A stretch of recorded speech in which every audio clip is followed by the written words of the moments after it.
আল্লাহ কোরআন দিয়ে জানিয়ে দেয় পরিষ্কার করে ওয়াহাসাল বালাদিল আমিন। আমার আল্লাহ পাক মক্কাতুল মুকাররমার কসম করলেন, এই মক্কাতুল মুকাররমার কসম করে আল্লাহ পাক জানিয়ে দেয় লাকাদ খালাকনাল ইনসানা ফি আহসানি তাকওয়িম। আমি আল্লাহ পাক মানব জাতিকে উত্তম পরিকল্পনা করে তৈরি করেছি।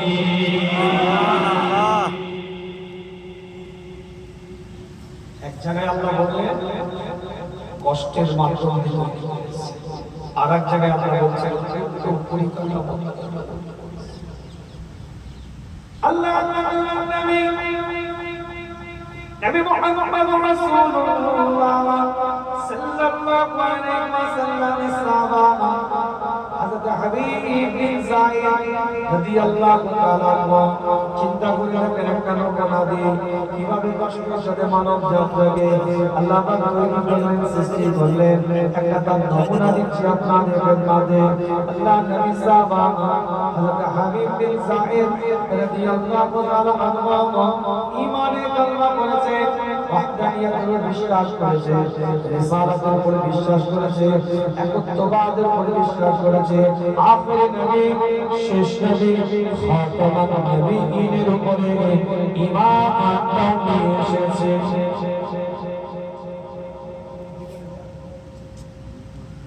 ইগোটা কমা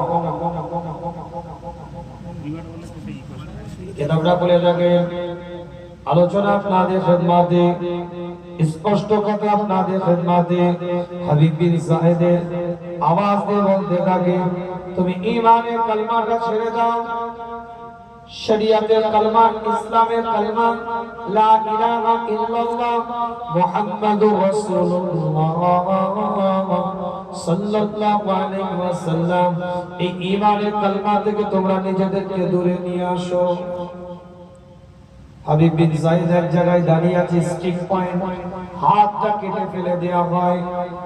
এবারে দুনিয়ায় একই অবস্থায় দাঁড়িয়ে আছে, আশহাদু আল্লা ইলাহা ইল্লাল্লাহ ওয়া আশহাদু আন্না মুহাম্মাদান আবদুহু ওয়া রাসূলুহু। আরেকটা হাত কেটে ফেলে দেওয়া হয়, স্টিক এক জায়গায় দাঁড়িয়ে আছে, আরেকটা পা কেটে ফেলে দেওয়া হয়, স্টিক এক জায়গায় দাঁড়িয়ে আছে, আরো একটা পা কেটে দেওয়া হয়, শুধুমাত্র শরীরটা পড়ে আছে, অঙ্গ প্রত্যঙ্গ গুলোকে কেটে ছিন্ন বিচ্ছিন্ন করে দেওয়া হয়। হাবিব বিন যায়েদের দিকে লক্ষ্য করে বলা হয়, এবার তুই ঈমানটা ছেড়ে দে, ওয়াহদানিয়াতের বিশ্বাসটা বাদ দে। নবী রাসূলকে নবী বলে মেনে নেওয়াটাকে, মান্যতা দেওয়া থেকে বাদ দিয়ে দে, নিজেকে এক অবস্থায় আওয়াজ দিয়ে বলতে থাকে, আশহাদু আল্লা ইলাহা ইল্লাল্লাহ ওয়া আশহাদু আন্না মুহাম্মাদান আবদুহু ওয়া রাসূলুহু। এক আওয়াজে বলতে থাকে, একই শব্দে বলতে থাকে। কিতাবে রিওয়ায়াতের মধ্যে পাওয়া যায় হাবিব বিন যায়েদকে টুকরো টুকরো করে দেওয়া হয়, শরীরের অঙ্গ প্রত্যঙ্গগুলোকে টুকরো টুকরো করে দেওয়া হয়। হাবিব বিন যায়েদের আম্মার কাছে যাওয়া যায়, হাবিব বিন যায়েদের আম্মাকে বলা হয়, উম্মে আম্মারকে কি বলতে থাকে, তোমার সন্তানকে শহীদ করে দেওয়া হয়েছে, তোমার সন্তানের শরীরের কোনো গোস্ত টুকরো খুঁজে পাওয়া যায় না, তাকে দাফন দেওয়া সম্ভব হয় নাই, তাকে জানাজা পড়ানো সম্ভব হয় নাই, তাকে কবরস্থ করা সম্ভব হয় না, গোসল কাফন তাদের কপালে ঝুলে নাই, টুকরো টুকরো করে দেওয়া হয়েছে, গোটা শরীর থেকে গোস্তগুলোকে ছিন্ন বিচ্ছিন্ন করে দেওয়া হয়েছে।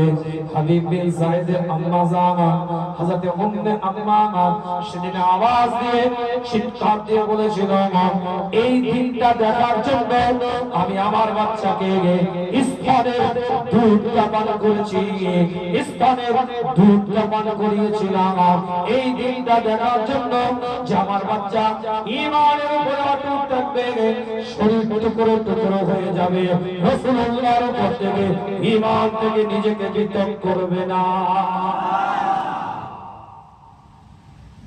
গর্ব করছে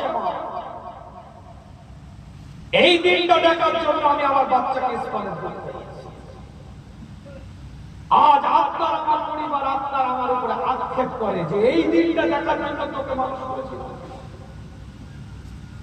মাচায় বিড়ি খেতে দেখলে, সিগারেট খেতে দেখলে, গুটখা গালে দিতে দেখলে আপনার আমার বাপ আপনার আমার আক্ষেপ করে। এই দিনটা দেখার জন্য তোকে মানুষ করেছিলাম।